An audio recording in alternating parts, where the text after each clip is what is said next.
Hey everyone! Oh, it's been a while since I've updated. I've got so much I want to tell you. Oh, I still have my apron on. I was just juicing, and look how beautiful this is. It's from Anthropology. I got it on clearance. Today is March 8th, 2023. A couple months ago, November 2020, was such an incredible month for me because I turned 40. And it was a birthday that I was not anticipating seeing. When I was 34, I was diagnosed with stage 1A breast cancer. And by the time I had my reconstruction surgery from my double mastectomy, just 8 little months later, it had spread and was stage 4 and therefore incurable.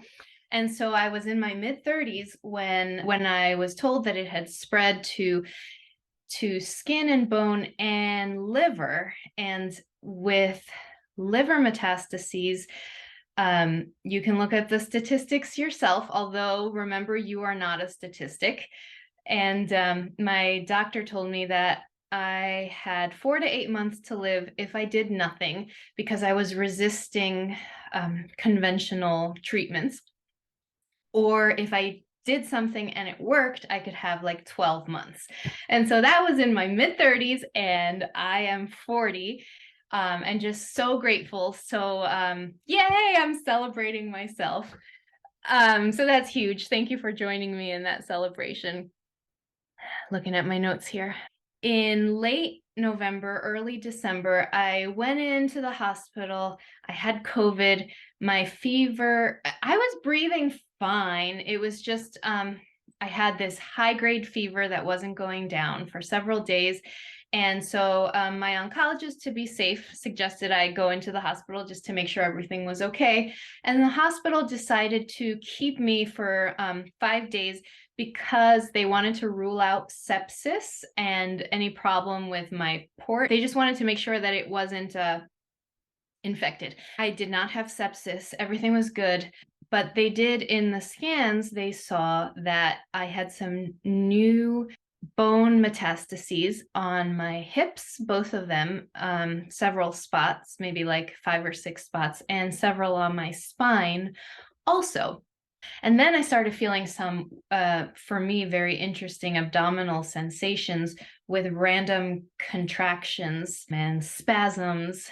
And I was getting really concerned because back in July of 2022, I had had my ovaries and fallopian tubes removed because there was metastatic spread to my ovaries. And they had, without my consent, and I really wish they had asked me, I'm going to have to be more clear if I have any surgeries in the future about having them not biopsy anything that looks suspicious to them because it spreads the cells. And they biopsied several parts of my abdomen and found that I did have micrometastases and a lot of fluid that contained metastatic cells in my abdomen. So when I started feeling these weird things in this January and February, just last month and month before, I was concerned. I talked to my oncologist and scheduled a scan. Thankfully, I was really kind of thinking like, oh my goodness, is it too late? But thankfully, it's not. It looks like there's a polyp in my gallbladder and some sludge. Whatever that means, I don't know. I haven't looked into it yet. Then, end of February, I got to go to the Annie Appleseed Conference. It was amazing. I'm gonna make a whole other video about the details of that, but just a short summary. I had gone into it wanting two things, and I got so much more than those two things. I wanted to meet long-term survivors, to know that it was possible to overcome it or at least live well with it.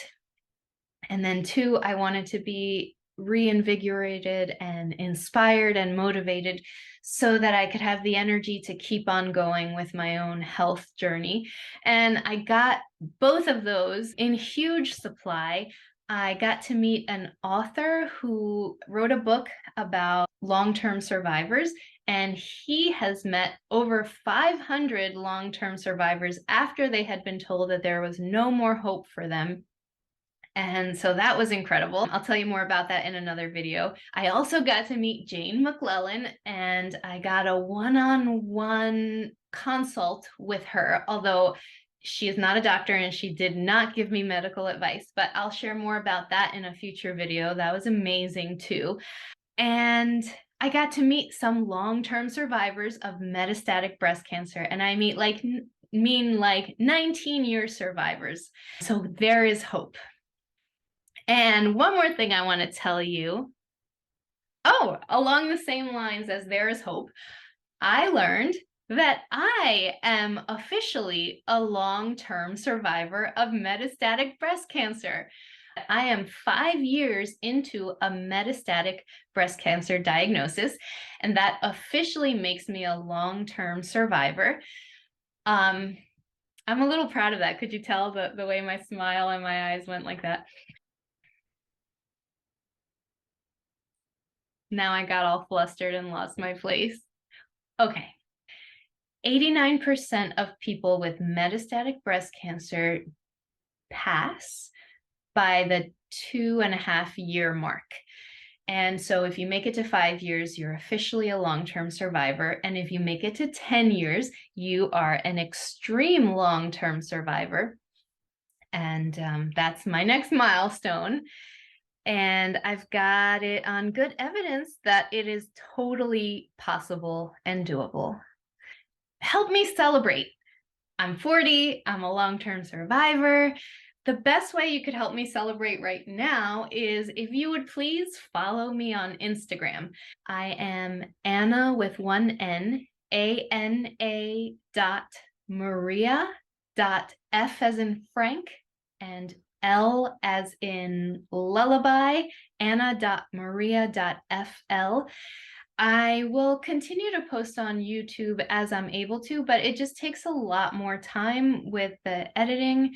And it's just, I post much more frequently on my Instagram page.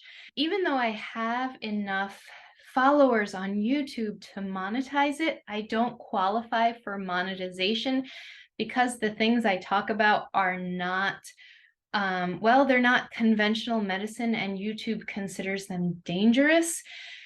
And so I not only will I not be monetized, but at any time I can get kicked off of YouTube for not complying with their rules.